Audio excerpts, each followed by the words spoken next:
Welcome back to Madam Talk Arsenal. I'm Therese. I'm trying to say the Premier League might be over, but there is still something to play for in the Champions League. This Tuesday, 8 p.m. kickoff, we have got a big fixture, round of 16 against PSV. The first leg is at their ground. It is away. But before I start this match preview, make sure to like, comment, and subscribe. Turn up notifications on to be notified every time we make a video. First thing that I want to talk about is our previous result, that 0-0 draw against Nottingham Forest. In that game, I wasn't able to watch it, but I had to watch it back. We had all the control in the game, and you know what? Fair enough, because Nottingham Forest, they've been a very good side when it comes, on the counter attack. When you look at their front four of Chris Wood, he's firing one of the highest Premier League goal scorers this season. Hudson-Odoi, he scored in the last game against Newcastle. Alanga, he's been on form. Gibbs White, I'd even take him in this Arsenal team. They've got a very good front four, and you know what? That whole game, they maybe had one Wood chance, and then Saliba, he even swept up defensively. We were superb in that game. We controlled it. They didn't look like scoring, but guess what? Neither did we. We had all the position in the world, but it accounted for nothing, because at the end of the day, we even created maybe only one chance ourselves, with Marino, that one shot in the first half. But apart from that, there was not a clear-cut chance for me to sit here and say we deserve to win that match. You know what I mean? So listen, the problems in this team, it is evident. We're still playing this control football where we're able to go to a team, dominate the ball. But again, what does that mean? What does that count for if we are not able to put the ball in the back of the net? This front three, this is the worst front three I've seen in my lifetime for Arsenal Football Club, bro. This is haram football. I'm not going to lie to you, bro. And using this front three in a Champions League game, I'm not filled with hope that we can go to PSV, to their stadium, by the way. Yeah, it's not even at the Emirates Stadium where the fans are behind us. It is away, and we've not even been the greatest away this season, bro. So to go to their ground, and when pressure is on us and we have to deliver a win, if we're being real, it is going to be tough. But I'm going to be real with you lot. Will I take a draw? 100%. Taking a draw and then going into the second leg, at the Emirates Stadium with the team, with the fans behind us, roaring the whole team up. I am more confident, bro. I'm not going to lie, man. In previous years, for example, last year when we was playing Porto with our strongest team, I was saying, you know what? There's no excuses why we shouldn't get this game done and dusted in the first leg. But this is a very different scenario. When you have to look at the circumstances. You have to look in the position we are in, bro. Saka's out, Martinelli's out, Havertz is out, and now we've got a makeshift attack that brings no fear into defenders. You know what I mean? So it's going to be so tough. And the game plan that I would go with, I'm not going to lie, not to say I'd sit back, but maybe I'd replicate the game that we played against Nottingham Forest, where we just kept most of the possession. We nullified the other team's attack, and their strengths. We played our game. And listen, if we score a goal, we score a goal. I'm not going to lie. Set pieces, we've not scored one. I don't think in 2025. Our last one was in December. You know what I mean? It's been a while since we've scored one. But we may have to depend on it. We may have to call on it. I'm not going to lie, bro. Because I'm really looking at this Arsenal team right now, and I'm struggling to see where goals are coming from. Because even our midfield is looking shaky right now. Odegaard, he's been a ghost for how much months now? Partey and Rice these last couple of games. Actually, Rice in the first game, I actually liked him, But Partey, whenever he's come on or whenever he started, especially in that West Ham game, he has been sloppy, and he has been our best midfielder this season. So even the midfield, it ain't there, bro. Genuinely, hand on heart, Gabriel, he may be our biggest threat in this game. Him on a set piece, on a corner, tussling with the defenders, making that curved run he always done on our corners, bro. That may be our biggest chance to score this game. That may generate the highest XG chance, bro. I'm not even exaggerating, bro. I am being so real, and I wish I was joking, but I'm not. Listen, the reality is, the attack we have right now, it can't break down the defense for 90 minutes, for 2 hours, bro. Give them 5 hours, they're still not going to score a single goal. That's just the reality. That's what we're playing with right now, man. So we have to find other solutions. I would not be grumpy if, we grinded out a draw, a 0-0 draw, a 1-1 draw. I don't care what it is, bro. As long as we are still in the game for the second time, so we can go to the Emirates Stadium with the fans behind us, it puts us in a much better position. This is not going to be an easy game. Remember when we spoke them 4-0? It's not going to be the same tie, bro. They have a decent attack on them, if I'm being real, and then you saw what they did to Juventus on that last game. They're a dangerous team, and they can hurt us. The defenders, I'm not going to lie, the defense, this has to be a defensive masterclass. That's the only way we get out of this tie with a W, bro. The defenders have to be on it, bro. It is non-negotiable. Saliba, there's been a couple of big games in the Champions League last season. For me, the Porto games, it was shaky. The Bayern Munich games, it was even more shaky.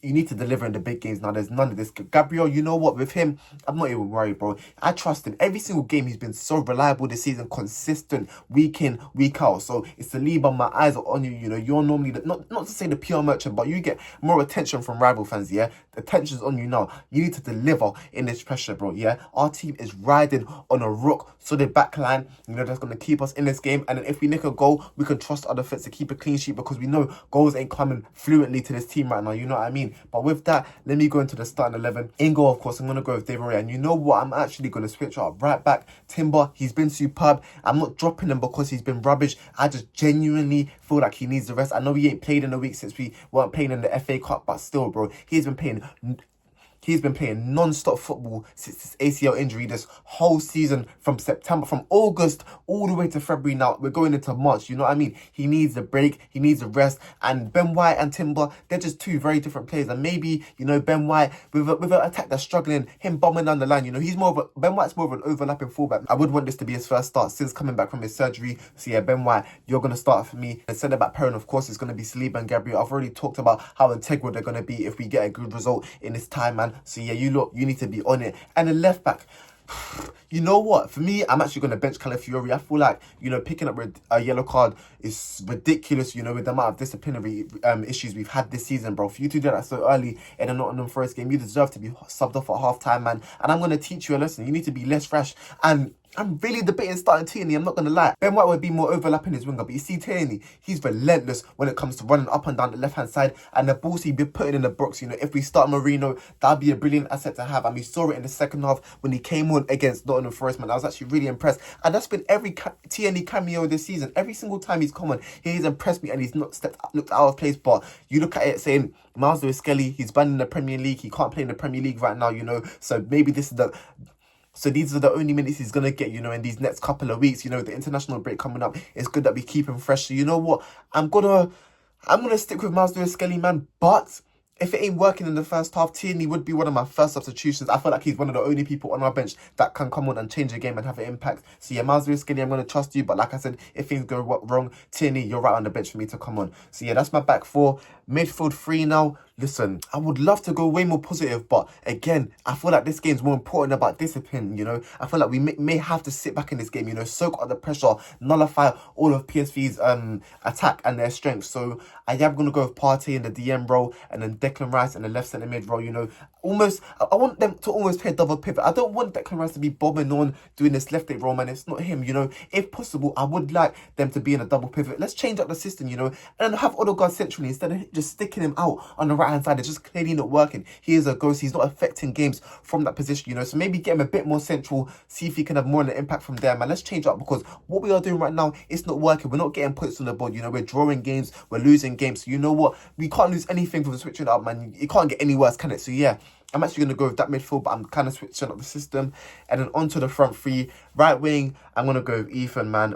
He's just our best player right now, isn't he, man? He's the only player we look like scoring from. He's the only one that can create a magic moment out of nothing, you know what I mean? There is no one else in their attack that has the capabilities of doing it, but he is delivering. So I'm going to start him, man. I trust him even though he's 17 years old. He's even turning 18 in a couple of weeks, I believe, man. So yeah, I'm trusting him. I trust in his talent. I trust that if we are going to score, maybe it is through him. I don't know, but I'm trusting you, Ethan. Left wing, I'm actually going to go Sterling and I'm going to start Trossard striker. And I've been saying this, I don't want to start Marino. I feel like he's a better asset coming off the bench because if Marino doesn't start from minute 0, you know, and the defender's look him up, who are we bringing off the bench? Raheem Sterling is not going to come off the bench and change the game. It's better to start him, yeah. And if things are not working, Marino comes on. We saw against Leicester City, he's a different option. He came off the bench and scored 2 goals. He won us the game. So I don't understand why we switched up in the first place. This is the thing with us Arsenal fans at times, you know, we can be very reactionary, but I'm going to go back to the Leicester game where Sterling started on the left. Even though we had a stinker, man, please, I'm trusting you. This is the big stage. You've been here,